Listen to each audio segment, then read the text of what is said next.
So, one of the most conspicuous things in the past year, terror. Here in Israel, car ramming, knife stabbing, terror, and also in the world, the mega terror attack in Paris, and also Charlie Hebdo, and in Denmark, and in many other places, and also in Africa. We don't hear much about it, but 1,100 people died in Africa in the past year from terror attacks. And also we had terror attacks in Bangkok, in Ankara, and many other places. What was it specifically this year? What changed in the world that the year is so characterized by world terror? Everywhere. It's not related to some specific area. Weapons became very accessible, very cheap. There are no limitations on buying it, and a person doesn't have any fear of using it. And therefore, with the excessive ego that grows from year to year in all of us, he uses weapons in order to solve the problems, meaning something's wrong. The solution is to kill, and that's it. What I don't like, what stands in my way, suppose, I clear it off the face of the earth. That's the best thing to do. By this I fill my conscience, my desire, my rage, and this is how I rid myself of different problems. Why I see my enemies in front of me all the time. I kill them on the one hand. On the other hand, I impose myself, I rule,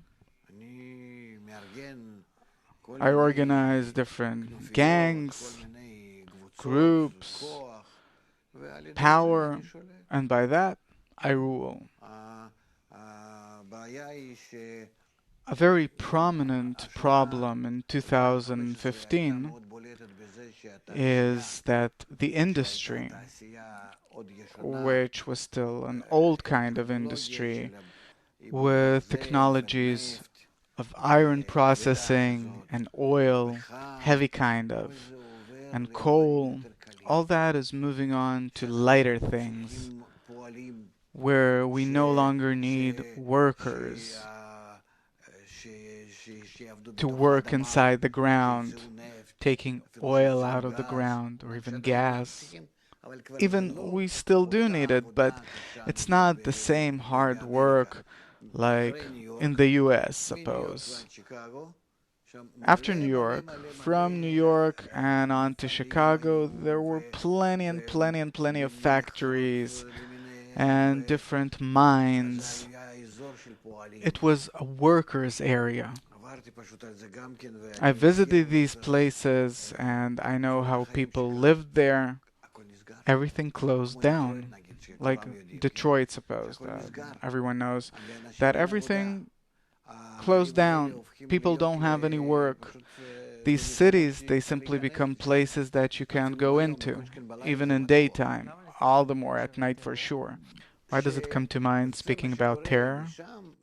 Because the things that are happening there are happening in other places in the world, only in different ways. In Europe, you have so many unemployed. In Africa, in Asia, China, that's it. They finished their flourishing.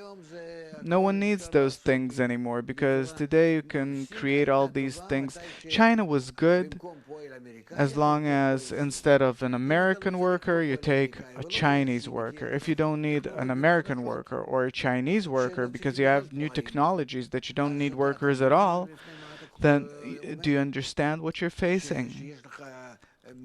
You have billions of people that are needless, and you don't employ them somehow. You don't fill their time. You don't educate them. And They have very accessible weapons. So it turns into something that no one knows what's going to happen. And this is what we saw this year. That these people that have weapons and they easily organize into different groups, they're starting to show themselves as rulers in the world, like ISIS and others. So, okay, if they were operating within the borders of their countries, but now they're becoming international. I think that just like pirates that attack different ships someplace, we'll see that both with aircraft and ships and in all possible forms, we will see this year, 2016, as the year of terror, specifically in these kinds of forms, which will stop international trade, international connections. People will be afraid to fly, to go into foreign places, to go from country to country. Meaning, actually, with all of our technologies, with everything that we have, we will now discover how all these things are working against us. That's really going backward. All the development and the connections we made, everything's going back. I see that that's how it is. There was terror in Egypt, so they closed down the vacation resort. Then it was in Turkey. They closed the vacation resorts. Now it'll happen someplace in southern France or some other place. Well, the same will happen there. No problem. Terror has no borders, and then we'll see ourselves returning to caves. Not caves, but to our apartments. And this whole great, big, open, beautiful world with all the things in it and surprises is coming to an end. And it's good because we're starting to calculate, what do I actually have in life? I get no satisfaction from work. I get no satisfaction from my kids, from my wife, from my house. I'm afraid to go out. Who knows what's going to happen there? In many countries, there are already voices that say, don't simply go out for no reason. That's called life.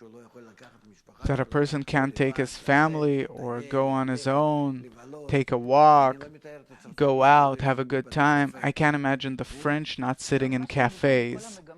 It's really opposed to the entire tendency of recent times of freedom and openness, that a person really does what he wants and he can go anywhere. He can go everywhere. He only can't allow it to himself because of the fear. And these places are also closing down because they're dangerous.